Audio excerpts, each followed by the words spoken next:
Hello everybody. Today I got this Nissan GTR and it does not start. So I wanted to check the spark plugs. It looks like the fuel's good. I wanted to check the spark. So for that I got to take the intake manifold out. And from what I can see, excuse me, intake manifold isn't an easy job. Takes about an hour, I would say, easy. So we got to remove these clamps on both sides, disconnect the throttle body sensor right here. Looks like this is missing a hose. I was just plugged. We got to disconnect the map sensor here, and then I'll go back here to wire loom. This is connected, so I'll just use my prior to pry this loom out here, and there's a cable tie here. We disconnect that. Got the vacuum line, and then brake booster vacuum right there. And of course there's a vacuum here going to blow off valve that we gotta remove that. Same on this side. I have to remove the vacuum from blow off valve, throttle body disconnect, open that clamp, remove it this way. And when we go in here, we got a bit more lines, but small ones that have to be removed. And I believe that would do it for us. And then I should be able to lift this straight up. On this guy, I think he has a boost controller here, aftermarket. So I'll just open this guy and then take this out and check the spark plugs. Hopefully it has been sitting for a while and plugs foiled. We gotta change the plugs. We'll see. So that's the project for now. Right, so I got this vacuum removed, and I got a second vacuum removed. This is the brake booster line that got removed.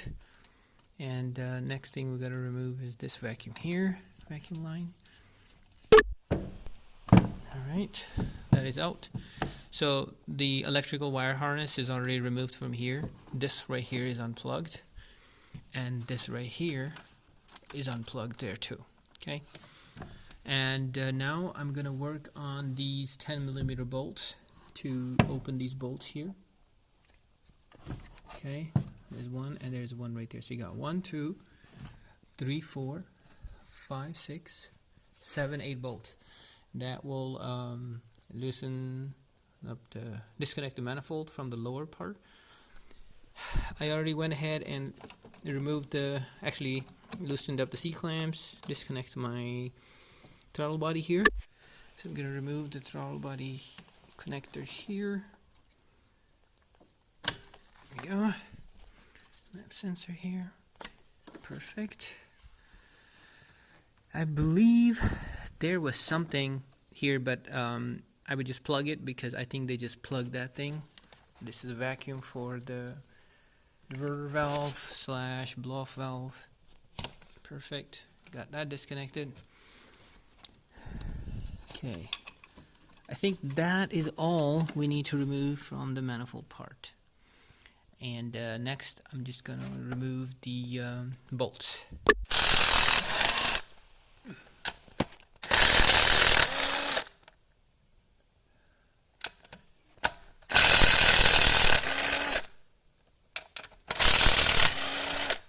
I don't know, but I got lucky with this.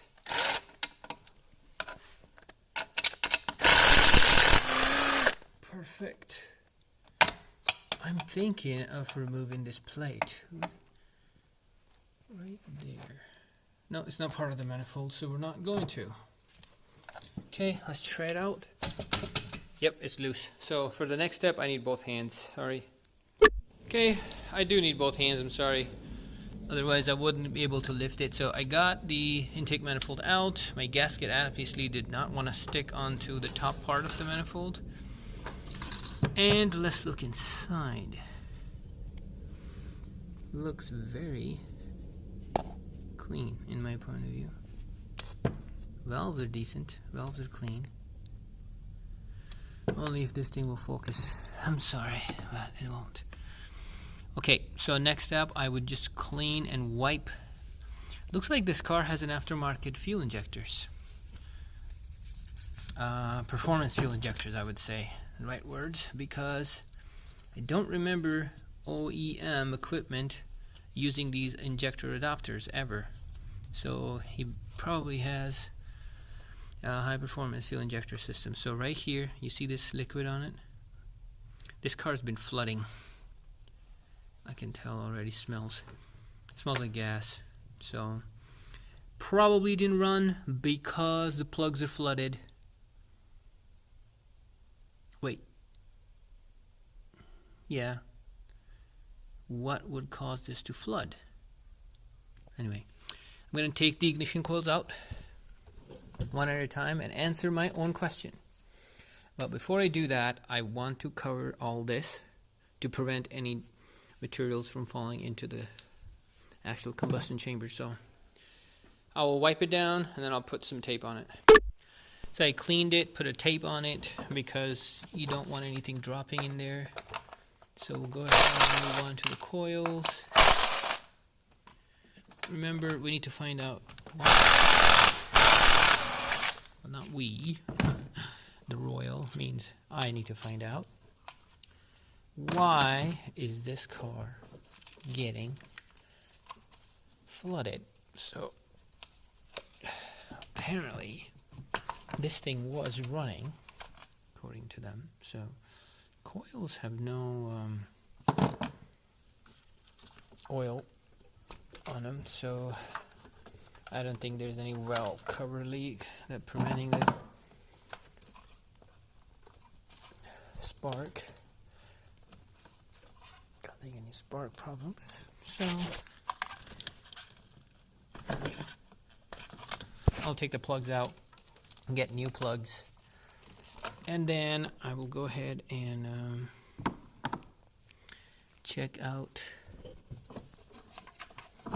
Okay, so if this is all right. Ooh, I don't know about you guys, but